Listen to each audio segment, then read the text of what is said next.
Brain tumour एक शब्द ऐसा है जो बहुत से लोगों को तुरंत मन में शंका पैदा करता है कि ये एक तरीके की बीमारी मस्तिष्क में हुई है और अब मरीज की बस कुछ चुनिंदा दिन की जिंदगी बची हुई है। लेकिन ये गलत धारणा है। ट्यूमर एक शब्द है, अंग्रेजी शब्द, जिसका मतलब है कि कोई ऐसी प्रक्रिया शरीर में उत्पन्न हुई जो नहीं होनी चाहिए थी। वो प्रक्रिया खतरनाक भी हो सकती है, जानलेवा भी हो सकती है, या वो जानलेवा ना हो, सिर्फ थोड़ी बहुत दिक्कत मरीज को महसूस कराए। जैसे ब्रेन ट्यूमर कई प्रकार के होते हैं।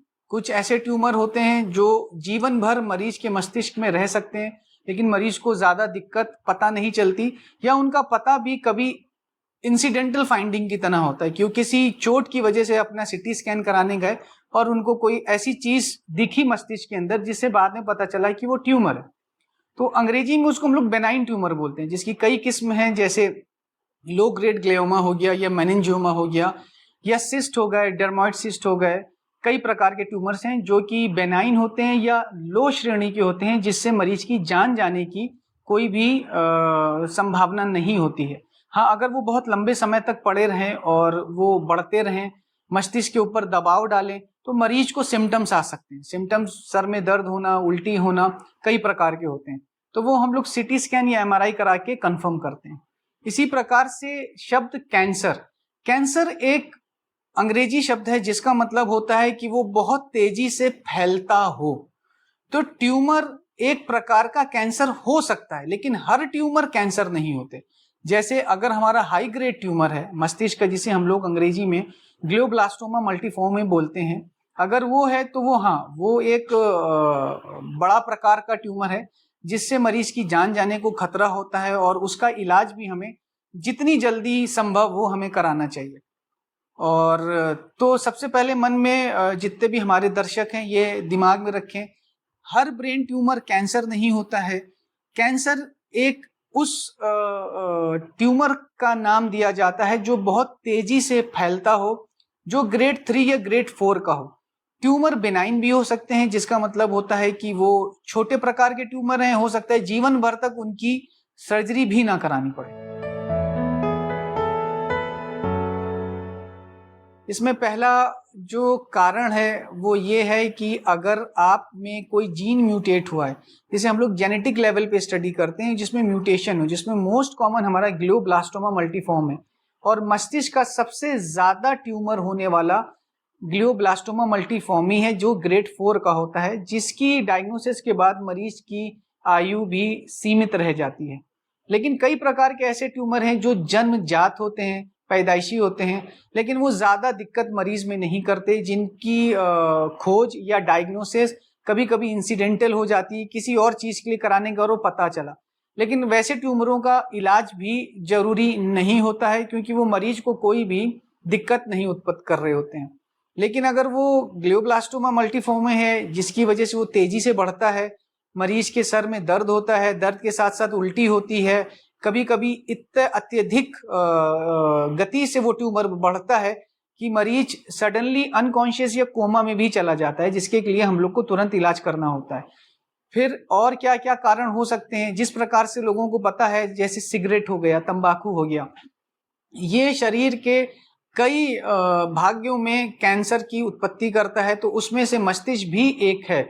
अगर आप बहुत ज्यादा सेवन सिगरेट का करते हैं, या आप टोबैको च्युई करते हैं, पान खाते हैं, गुटखा खाते हैं, ये भी एक कारण है ट्यूमर का, क्योंकि वो भी जीन में म्यूटेशन करा सकता है। दूसरा, रेडिएशन, जो व्यक्ति लोग ऐसी जगह पे काम करते हैं जहाँ पे रेडिएशन का एक्सपोजर होता हो, सबसे कॉमन है आम हमारे माहौल में वो एक्सरे हो गया, सिटी स्कैन हो गया, या हमारी कैथ लैब्स हो गई जहाँ पे रेडिएशन का एक्सपोजर होता है। दूसरा, उन लोगों में होने की संभावना है जो न्यूक्लियर प्लांट्स में काम करते हैं जहाँ रेडिएशन का एक्सपोजर होता है, या ऐसी जगह रहते हैं जहाँ रेडिएशन का एक्सपोजर हुआ था, ऐसे लोगों को ट्यूमर होने की संभावना बढ़ जाती है।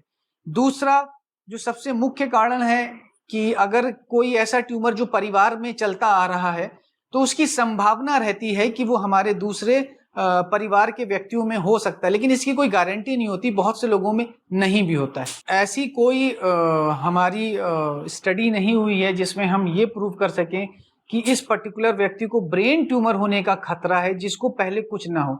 ये संभावना ढूंढना बहुत ही मुश्किल है, ये हम नहीं कह सकते, क्योंकि हम लोगों में ऐसे लोगों में ट्यूमर मिला है जो जिनके परिवार में किसी को भी नहीं था, और ऐसे लोगों में नहीं मिला है जिनके पूरे परिवार में था। तो ये कहना मुश्किल है कि किस में हो सकता है, किस में नहीं हो सकता है। बस जो कारण है बाकी ट्यूमर्स के, अगर हम उस पर ध्यान दें और उससे हम बचें तो संभावना कम हो जाती है। लेकिन ये पता करना कि सिर्फ इस व्यक्ति में होगा या इसमें नहीं होगा, ये असंभव है, हम नहीं बता सकते। पहली समस्या है उसकी कि उसके सर में दर्द होता है। सर का दर्द एक महत्वपूर्ण समस्या है उस मरीज में जिसको ब्रेन में ट्यूमर है। तो वो ट्यूमर कई प्रकार से प्रेजेंट कर सकता है। पहला, सर का दर्द जो बहुत ही कॉमन है, ज्यादातर मरीजों में होगा। दूसरा, वो किस भाग में ट्यूमर है। मस्तिष्क के ऐसे भाग में ट्यूमर है जो हमारे दूसरे अंगों की प्रतिक्रिया को कंट्रोल करता है। जैसे अगर वो मोटर कॉर्टेक्स में है, अगर वो मेरे हाथ की प्रतिक्रिया को कंट्रोल करता है, या पैर की प्रतिक्रिया को, या जबान की, या मुंह की, या किसी भी अंग की, तो वो प्रभावित हो सकती है। अगर वो ऐसी जगह ट्यूमर है जो हमारी बोलने की क्षमता को कंट्रोल करता है, तो हो सकता है मरीज ठीक से बोल ना पाए, या सिर्फ सुने और उसके अल्फाज ना निकले, या हाथ पैरों में लकवा मार जाना, या सिर्फ पैर में या हाथ में विभिन्न प्रकार से ये ट्यूमर अपने आप को प्रेजेंट कर सकता है। और जो सबसे इंपॉर्टेंट है, जैसे मैंने पहले बोला, वो सर में दर्द होगा। जब ट्यूमर अत्यधिक बढ़ने लगेगा तो मरीज उल्टी के साथ सुबह सुबह अपनी परेशानी बताएगा कि जब मैं सुबह उठता हूं तो मुझे उल्टी महसूस होती है, और उल्टी करने के बाद मुझे सर का दर्द थोड़ा कम हो जाता है। ये एक बहुत कॉमन सा सिम्टम है मरीज के, जिन मरीजों को ब्रेन ट्यूमर होता है।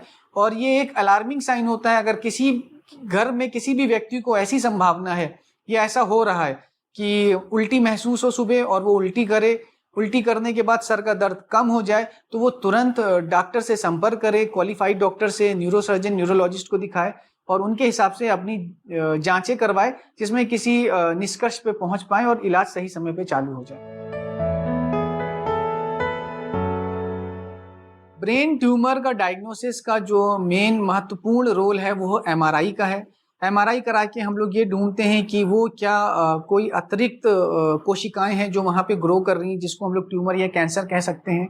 ये कहना कि वो कैंसर है कि नहीं है, वो कुछ ही ट्यूमरों में हम लोग बता सकते हैं। जैसे मैंने पहले आप लोगों को स्पष्ट किया है कि ग्लियोब्लास्टोमा मल्टीफॉर्म एक हाई ग्रेड ट्यूमर है, जिसको हम लोग एमआरआई में ही पहचान लेते हैं और 99% हम लोग पहचानने में कामयाब होते हैं।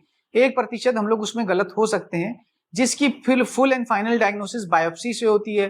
बायोप्सी का मतलब होता है जब हम सर्जरी करते हैं, ट्यूमर को निकाल देते हैं, उस ट्यूमर की कोशिका को जांच के लिए भेजते हैं, फिर उस कोशिका को हम माइक्रोस्कोप में देख के ये नतीजे पे पहुंचते हैं कि वो किस श्रेणी का ट्यूमर है, ग्रेड 1, ग्रेड 2, ग्रेड 3, ग्रेड 4। उस हिसाब से आगे की प्रक्रिया और इलाज करते हैं। ब्रेन ट्यूमर के इलाज में जो सबसे बड़ा रोल है वो एमआरआई का है। सबसे पहले एमआरआई कराते हैं। एमआरआई करा के ये देखते हैं कि किस भाग्य में मस्तिष्क के वो ट्यूमर उत्पन्न हुआ है। उस हिसाब से पूरी प्लानिंग करी जाती है सर्जरी की। मरीज को उसके जितने भी समस्याएं या उससे ऑपरेशन से उत्पन्न होने वाली फायदे सब बता दिए जाते हैं। मरीज का ऑपरेशन वाले दिन मरीज को बेहोश करके मस्तिष्क खोल के उसका कपाल हटा के हम लोग ढूंढते हैं कहाँ पे ट्यूमर है, फिर उस ट्यूमर को हम लोग कोशिश करके निकालते हैं। ट्यूमर निकालते वक्त कभी कभी ऐसा भी हो सकता है कि जो हमारा नॉर्मल मस्तिष्क है उसमें भी क्षति हो सकती है, तो ये हम लोग पहले से बता के रखते हैं। लेकिन जान बचाने के लिए हम लोग को करना ऐसा पड़ता है, और जिसमें हम लोग ज्यादातर कामयाब भी होते हैं ट्यूमर निकालने में। तो मेन इलाज हमारा सर्जरी होता है। सर्जरी करने के बाद अगर ट्यूमर छूट जाए या बायोप्सी में वो हाई ग्रेड आ जाए, तो जो सेकंड स्टेज का हमारा इलाज है वो है कीमोथेरेपी या रेडियोथेरेपी। ज्यादातर हम लोग रेडिएशन देते हैं, उस मरीज के मस्तिष्क को रेडिएट कर देते हैं जहां पे ट्यूमर था, जिसमें ट्यूमर की कोशिकाएं मर जाएं, उनकी मृत्यु हो जाए और वो आगे उत्पन्न ना हो।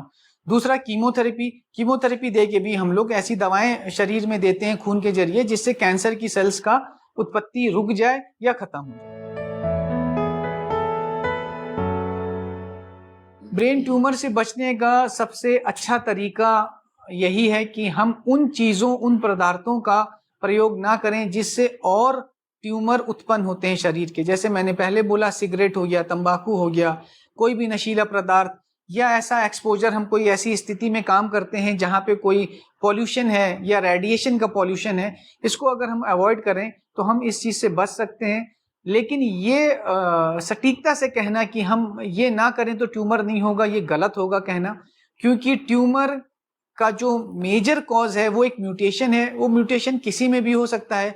सिर्फ हम आंकड़े लगाते हैं कि अगर ऐसा सेवन या ऐसी चीज लेने से या एक्सपोजर होने से म्यूटेशन की चांसेस बढ़ जाती है, जिससे हम कह सकते हैं कि इस व्यक्ति को संभावना बढ़ गई है।